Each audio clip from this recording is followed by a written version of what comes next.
സംസ്ഥാനത്ത് ഉയർന്ന താപനില മുന്നറിയിപ്പ് തുടരുന്നു. തൃശൂർ, പാലക്കാട് ജില്ലകളിൽ ഉഷ്ണതരംഗത്തിന് സാധ്യതയുള്ളതിനാൽ ഓറഞ്ച് അലർട്ട് പ്രഖ്യാപിച്ചിട്ടുണ്ട്.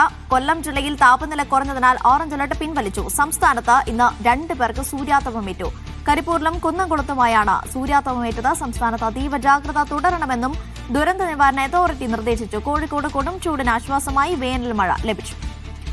അക്ഷയ കൃഷ്ണാനന്ദ് തിരുവനന്തപുരത്ത് നിന്ന്, ജംഷീർ കൊടഞ്ഞി, ഒപ്പം നടരാജ് പരശുറാം, ടി അനീസ് അലി എന്നിവർ ചേരുകയാണ്. ആദ്യം അക്ഷയ കൃഷ്ണാനന്ദിലേക്കാണ്. അക്ഷയ, സംസ്ഥാനത്ത് പൊതുവെയുള്ള സാഹചര്യം എങ്ങനെയാണ്? പുതിയ മുന്നറിയിപ്പുകൾ എങ്ങനെയാണ് അക്ഷയ?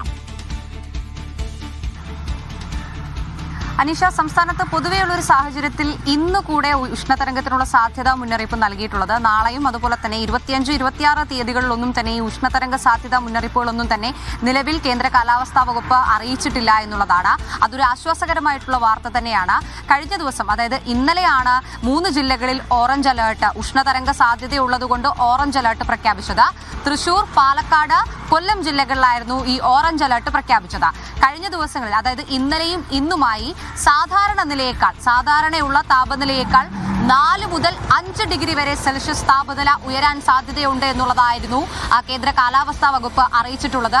എന്തായാലും ഇന്ന് വന്നിട്ടുള്ള പുതിയ മുന്നറിയിപ്പ് പ്രകാരം നാളെയും, അതായത് 25, 26 തീയതികളിൽ എന്തായാലും 3 മുതൽ 4 വരെ ഡിഗ്രി ചൂടിനാണ് സാധ്യത. അതായത് സാധാരണയേക്കാൾ 3 മുതൽ 4 വരെ ഡിഗ്രി ചൂട് കൂടാനാണ് സാധ്യത. കഴിഞ്ഞ ദിവസങ്ങളിൽ, അതായത് ഈ ഉഷ്ണതരംഗ സാധ്യത മുന്നറിയിപ്പ് പ്രഖ്യാപിക്കുന്നതിന് തൊട്ട് മുൻപുള്ള ദിവസങ്ങളിലെല്ലാം തന്നെ ഈ നിലയിലായിരുന്നു താപനിലയിലെ ഉയർച്ച കണക്കാക്കിയിരുന്നത്. ആ ഒരു രീതിയിലേക്ക് തന്നെ സംസ്ഥാനത്ത് തിരിച്ചു പോവുകയാണ് എന്ന് വേണം നമ്മൾ കണക്കാക്കാൻ. അത്തരത്തിൽ ഒരു അതീവ ജാഗ്രത എന്ന് പറയുന്ന ഒരു സാഹചര്യത്തിൽ നിന്ന് അല്പം ആശ്വാസം എന്ന് വേണമെങ്കിൽ നമുക്ക് ആ കാര്യത്തിലേക്ക് പറയാം. എന്നിരുന്നാൽ പോലും നമുക്കൊരിക്കലും എല്ലാ തരത്തിലും ആശ്വാസമായി എന്ന് പറയാൻ കഴിയില്ല. കാരണം നമ്മളിപ്പോൾ അനുഭവിക്കുന്ന അല്ലെങ്കിൽ രേഖപ്പെടുത്തുന്ന ഈ ചൂടിനേക്കാൾ കൂടുതലാണ് നമ്മൾ അനുഭവിക്കുന്ന ചൂടെന്ന് പറയുന്നത്. അവിടെയാണ് ആർദ്രത അല്ലെങ്കിൽ ഹ്യൂമിഡിറ്റി എന്ന് പറയുന്ന ആ ഒരു വാക്കിന്റെ അല്ലെങ്കിൽ ആ ഒരു പ്രതിഭാസത്തിന്റെ പ്രത്യേകത എന്ന് പറയുന്നത്. നമ്മുടെ ഈ മനുഷ്യ ശരീരത്തിൽ അനുഭവപ്പെടുന്ന ചൂട് അത് അതീവ കൂടുതലായിട്ടാണ് നമുക്ക് അനുഭവപ്പെടുന്നത്. മാത്രമല്ല, സൂര്യന്റെ രശ്മികൾ നേരിട്ട് പതിക്കുന്നത് UV ഇൻഡെക്സും പല സ്ഥലങ്ങളിലും രേഖപ്പെടുത്തിയിട്ടുണ്ട്. അത് ഓറഞ്ച് അലേർട്ടായിട്ട് പല സ്ഥലങ്ങളിലും രേഖപ്പെടുത്തിയിട്ടുണ്ട്. അത്തരത്തിൽ അതീവ ജാഗ്രത തന്നെയാണ് ഇപ്പോഴും പുലർത്തേണ്ടത് എന്നുള്ളതാണ് സംസ്ഥാന ദുരന്ത നിവാരണ അതോറിറ്റി അറിയിച്ചിട്ടുള്ളത്. ഈ ഒരു സാഹചര്യത്തിൽ 11 മണി മുതൽ 3 മണി വരെ നേരിട്ട് വെയിലേൽക്കുന്ന രീതിയിലുള്ള കാര്യങ്ങളൊന്നും ചെയ്യരുത്. ജോലിക്ക് പോവുകയോ അത്തരത്തിലുള്ള കാര്യങ്ങളെല്ലാം തന്നെ മാറ്റി ഒരു സെൽഫ് ലോക്ക്ഡൌണിലേക്ക് നീങ്ങണം എന്നുള്ളതാണ് സംസ്ഥാന ദുരന്ത നിവാരണ അതോറിറ്റി അറിയിച്ചിട്ടുള്ളത്. കാരണം ഈ സമയത്താണ് കൂടുതൽ പ്രശ്നങ്ങളിലേക്ക് നീങ്ങുന്നത്. മാത്രമല്ല, ഇതിന്റെ എല്ലാം തന്നെ അടിസ്ഥാനത്തിലാണ് ഈ സൂര്യാതപം അല്ലെങ്കിൽ സൂര്യാഘാതം എന്നൊക്കെ പറയുന്നത് ഏറ്റവും കൂടുതൽ ബാധിക്കുന്നത് പ്രായമായവരെയും അതുപോലെ തന്നെ കുട്ടികളെയുമാണ്.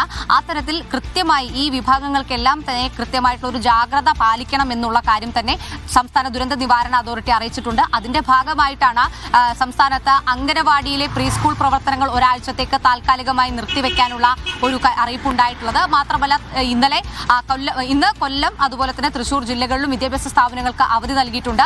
ഇതിൽ മറ്റൊരു ആശ്വാസകരമായിട്ടുള്ള സംഗതി എന്ന് പറയുന്നത് കൊല്ലത്ത് ഓറഞ്ച് അലേർട്ട് പിൻവലിച്ചു എന്നുള്ളതാണ്. ഓറഞ്ച് അലേർട്ട്, അതായത് ഉഷ്ണതരംഗ സാധ്യത മുന്നറിയിപ്പിന്റെ ഓറഞ്ച് അലേർട്ട് കൊല്ലം ജില്ലയിലും ഉണ്ടായിരുന്നു. പക്ഷേ ഇന്ന് ഉച്ച ഒരു 12 മണിയോട് കൂടിയിട്ടാണ് ഈ ഒരു അറിയിപ്പ്. കൊല്ലത്ത് താപനില സാധാരണത്തെക്കാൾ കുറഞ്ഞു, അതായത് ഉഷ്ണതരംഗ സാധ്യത മുന്നറിയിപ്പ് എന്ന് പറയുന്ന രീതിയിലേക്ക് കൊല്ലത്തില്ല എന്ന് പറയുന്ന ഒരു സാഹചര്യത്തിലാണ് ആ മുന്നറിയിപ്പ് പിൻവലിച്ചത്.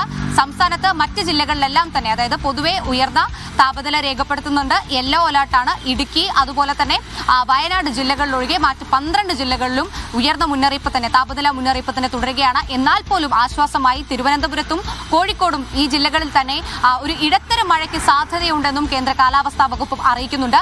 ഇത് ഒരു ആശ്വാസം മാത്രമാണ്. ഇതിനൊരു അന്ത്യം കാണണമെന്നുണ്ടെങ്കിൽ എന്തായാലും മെയ് പകുതിയോടെ അല്ലെങ്കിൽ ജൂൺ ആദ്യവാരം കാലവർഷം എത്തിയേ പറ്റുള്ളൂ. എന്തായാലും ജാഗ്രത പാലിക്കണം എന്നുള്ളതാണ് പൊതുവിൽ സംസ്ഥാന ദുരന്ത നിവാരണ അതോറിറ്റി അറിയിക്കുന്നത്. അനീഷ, ഇസുതലം, സംസ്ഥാനത്ത് പൊതുവെ ചുട്ടുപൊള്ളുന്നൊരു സാഹചര്യമാണ്. പുറത്തിറങ്ങാതിരിക്കുക എന്നുള്ളതാണ് അതിനുള്ള പോംവഴി. അങ്ങനെയാണ് അധികൃതർ ഉൾപ്പെടെ മുന്നറിയിപ്പ് നൽകുകയും ചെയ്യുന്നതിന് നമ്മൾ നേരെ പോകുന്നത്